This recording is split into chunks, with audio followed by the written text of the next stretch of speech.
The rain had just stopped, leaving the sidewalks slick with reflections of neon lights and the faint scent of wet asphalt in the air.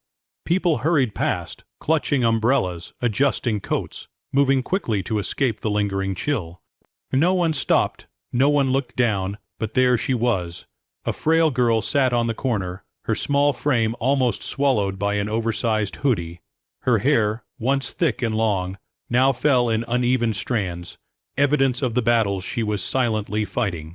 Before her lay a spread of watercolor paintings, sunsets that bled into oceans, portraits that seemed to carry souls in their eyes, flowers that almost bloomed on paper. Each brushstroke told of someone who still believed in beauty, even as her own body betrayed her. A cardboard sign leaned against the box beside her. It read in shaky handwriting, "Art for sale funding my chemo." People glanced, some pitied, some looked away too quickly, and others didn't notice at all. The world was too busy, too fast, too consumed with its own chaos, but her eyes kept searching, not for pity, not for charity, but for hope. She whispered to herself, almost like a prayer, "If I can sell just one today, maybe I'll make it through another session." And then, as though fate had chosen its timing with deliberate precision, a man passed by. He wasn't the kind of man who drew attention, just another tired face in the crowd, shoulders weighed down not only by the rain but by life itself. His name was Daniel, a single dad raising a 10-year-old boy, struggling with bills, working double shifts, and constantly battling the guilt of not being enough for his son. He should have walked past her too.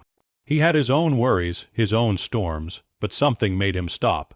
Maybe it was the way she sat there, shoulders trembling but chin lifted as if refusing to bow down to despair. Maybe it was the paintings themselves, each one alive with a kind of raw, unfiltered hope he hadn't felt in years. Or maybe it was just the way life sometimes brings two broken souls together when they need it most. Daniel crouched down. "These are yours," he asked softly. The girl looked up, startled. Her voice cracked when she answered, "Yes, I'm selling them to pay for my chemo." Her words struck him harder than he expected. He looked at the paintings again. They weren't just art. They were lifelines. Every stroke was a piece of her survival stitched onto paper. "How much for this one?" he asked, pointing to a painting of a little boy reaching for a balloon drifting toward the sky. She hesitated. People usually balked when she named her prices. Some told her she was asking too much. Some tried to bargain her down to coins, but she said it anyway, her voice barely above a whisper, $20. Daniel didn't blink. He pulled out his wallet, but instead of handing her a 20, he placed something heavier in her hands. Folded bills, 100, then another, her eyes widened. "Sir, I can't." He stopped her with a gentle shake of his head. "You're not selling paintings today, you're selling hope, and I think hope deserves more than $20. Tears welled in her eyes, falling before she could stop them. No stranger had ever looked at her like this, as though she wasn't just a sick girl on a corner, but someone worth saving. But Daniel wasn't finished. He picked up the entire stack of paintings, all of them. Her voice broke. "Why are you doing this?" He swallowed hard, his own throat tight.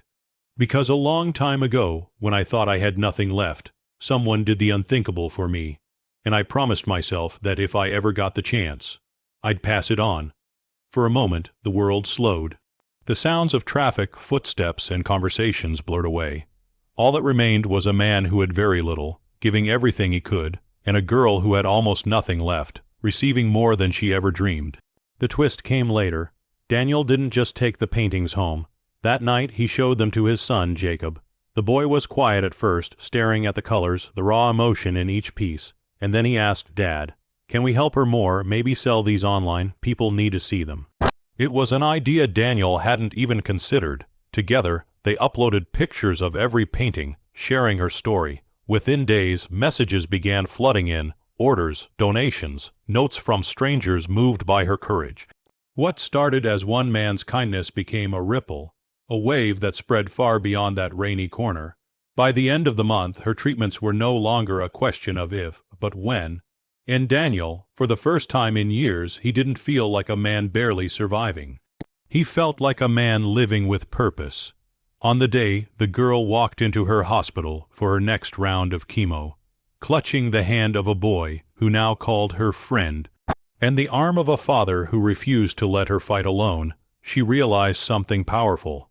Sometimes family isn't given. It's found in the most unexpected corners on the rainiest of days, when one stranger decides to do the unthinkable.